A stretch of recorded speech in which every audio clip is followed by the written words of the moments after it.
from Minerva, and today I'm going to be showing you how to make a sewing machine mat. The measurements I give you are perfect for a sort of standard size domestic machine, whether it's your sewing machine or your overlocker or whatever, so you can make a few of these, and you can have one big pocket at the front, or I'll show you how to make it into a few different little pockets there. It's great for stopping some of the vibration on your machine to keep it a little bit quieter. It's great if you're anything like me and keep losing your scissors. And it's also perfect as a thread collector. So as you're sewing, all the bits and pieces you cut off can just go in there, any little scraps of fabric, keep your workspace nice and tidy, and then it's easy just to pop in the bin afterwards. So let's see what we need to make one of these, and let's get going. Okay, so let's quickly run through all the bits and pieces that you will need. So you'll need 2 pieces of cotton fabric and 1 piece of wadding. It can be iron-on if you prefer, it's entirely up to you.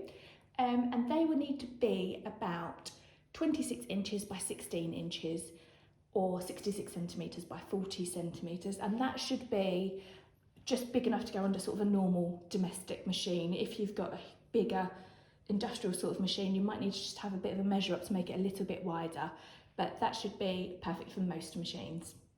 I've also got some bias binding here, and that's 74 inches or about 200 centimetres. I've gone for a bit of a contrast with the blue. This is just to go around to the edge of our mats. So I've gone for a bit of contrast with the blue and the pink there, keeping with the polka dot theme. And that's about 200 centimetres of that, so about 74 inches of that. And that's all you need really. I've used a rotary cutter to cut them out, but you can of course just use scissors. It's entirely up to you. Let me show you how we're going to do it. Okay, now we want to make sure our materials are the same size. So I've got my cotton right side down, I've got my wadding in between, and we're going to sandwich that in between the other piece of cotton right side up. Obviously we don't want to see the wadding, do we? Now what we can do now, just give it a bit of smooth down, is to pin all the way around the edge and then just trim the edges to make sure they're all even. Now when you're pinning, your best bet is to start from the middle and work your way outwards. Start from the middle and work your way outwards, and then that will help reduce any sort of puckering and gathering up there. Okay, so I've pinned all the way around my little wadding sandwich, and what I'm going to do now is just to neaten up some of the edges. Can you see the wadding sticking out a little bit here? So I'm going to just use a ruler and my rotary cutter. You can use scissors, you just won't be quite as accurate with it, but it's not a big problem at the moment. So I'm just going to make sure we straighten this off.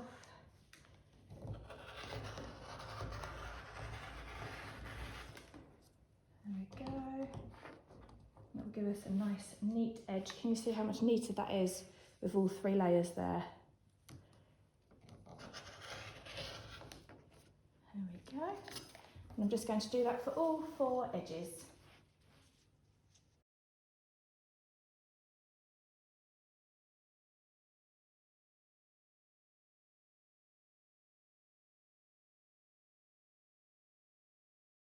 Okay, so now we've neatened up the edges, what we want to do is to baste around the outside of our sandwich. So I've moved my stitch length on my machine to longer, so I've got it on 5 at the moment. 3, 4 or 5, if your machine does that, will be absolutely perfect. And we're just going to do a straight stitch all the way around the outside, just a few millimetres in from the edge if you can, but you do want to make sure you're catching all 3 of those layers in there. So go nice and slowly and keep having a look as you go to make sure you've not lost any wadding or anything like that inside.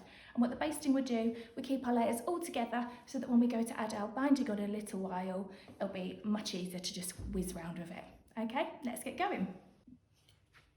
Okay, so we've removed all of the pins and it's nice. All 3 layers are nicely put together now. The next thing we need to do is to quilt onto our mats. Now, and you can go wild with this. I've seen some really lovely ones with some wavy sewing all the way across and then some other lines going this way, or you can do some straight lines. It's entirely up to you. These polka dots on mine actually make it quite simple for me to do a nice diamond pattern. So all I'm going to do is to draw, and you can use tailor's chalk or similar. This is a dressmaker's pencil I've got here, so the markings will come off afterwards. And I'm just going to draw a line across. What we do want to make sure we do is have an even gap in between our lines. Okay, so I'm going on these dots here. I'm going to go 1, 2, 3, 4, 5, 6, I think we'll go for. And then I'm going to draw a line across those ones too. And this will make it nice and simple for us when we sew. 1, 2, 3, 4, 5, 6. So it's quite easy with this fabric to just follow the pattern, but depending on what you're using, you may need to measure it out and draw it out really carefully. 1, 2, 3, 4, 5, 6.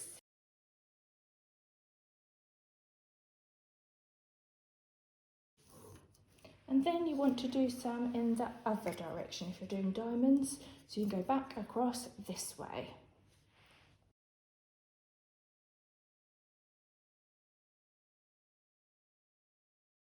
Okay, so now all my lines are drawn on. I've drawn them quite faintly, but I hope you can see them there.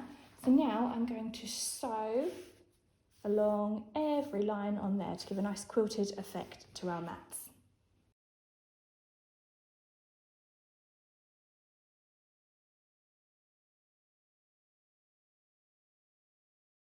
Okay, so you should have your nice quilted sheet by now. Look at that, beautiful.